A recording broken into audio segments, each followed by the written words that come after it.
Fried chicken cheese flavor naman ang luluto ko sa video ito guys. So ganito yung paraan ko. Nilinis ko muna yung chicken na iluluto ko. So prefer ko dyan yung wings.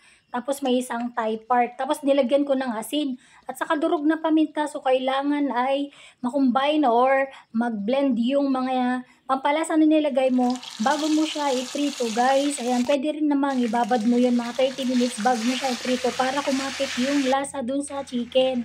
Tapos mag-ingat sa pagprito guys kasi natalasik yan.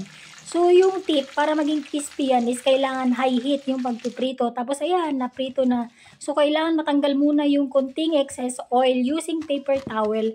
Tapos saka budburan ng cheese flavor na pampalasa. Ayan guys, so cheese flavor powder. So, chismis yan. Chismis. Ayan yung nilagay ko. Ayan o, chismis. O, diba? Ang sarap niyan, guys. Napakadaling gawin. So, kayo din, kaya nyo din gawin to. At ganyan lang siya kadali. Ang sarap niya. At masarap siyang partneran ng mga gulay. Ako kasi nilagyan ko siya ng side dish na tomato salad. Ayan, guys. Thank you for watching. Bye!